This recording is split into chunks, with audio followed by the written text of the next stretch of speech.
Chris here.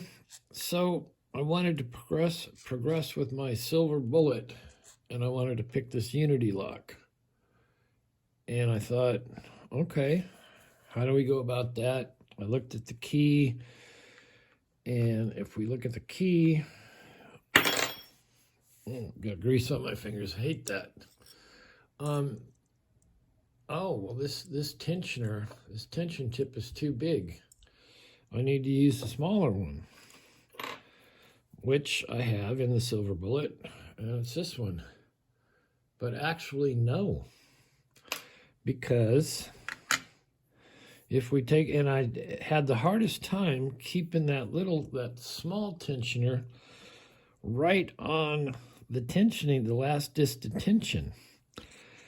And the reason why is there's a void behind this. If you can just barely see in there. See how deep that is? And your tension tip gets buried in there and tensions nothing unless you, sorry about the lighting, it tensions nothing unless you pull it out. So I went, okay, let's go back to the big one. So is the big one going to work? Well, that's the question. So I took my Unity apart and tried to figure it out. And I'm still working on it. It looks like it's a little long. There might be another one in here.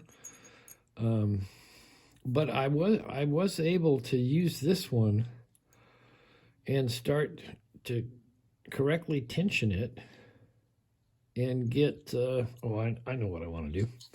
Let's do this. We will put, what's the first one? We'll put the first one and a spacer. That'll give us the correct spacing that we need. Hopefully I don't need the sidebar in there. And we'll grab a spacer. And it would go like that. So hopefully, yeah, see, that takes up essentially half that picking tip. So this is the correct tip. Now, I have watched LockChuck pick a lock where he had that issue. I think it was an Abloy.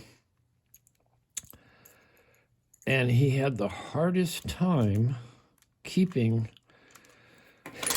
the tensioner from slipping into the void. And so he had to keep picking up that tension again. Brett mentioned if you're doing this with a brass lock, you can take this, and this is just a little magnet, and stick it on the end of there, and that will fill the void.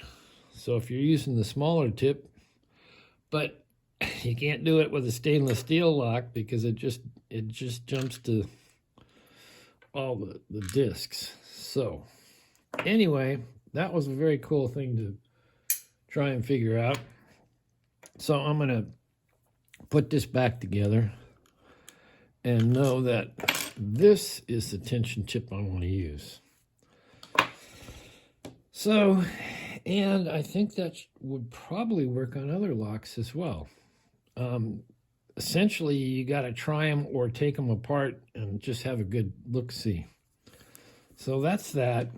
Also, stay tuned on the end of this video. I have a very, very cool little drone video of some bridges. There's some beautiful bridges where I go to cast at the casting ponds. In the bridge I'm going to show you today, it's only 18-second video, I think, is called the Colorado Street Bridge. And there's about 5 different bridges in this long section. And it's the Colorado Street Bridge. When we were growing up, it was always Suicide Bridge because people would jump off of it. And there's a long history of people jumping off of it. They eventually put some big long spikes all the way along so people couldn't get up and over. But it's a beautiful bridge. And if you're into quick little drone shots, stay till the end. Anyway, thanks for watching. This is more revelations on the silver bullet. And if you have any suggestions or comments, please leave them. And we will see you next time.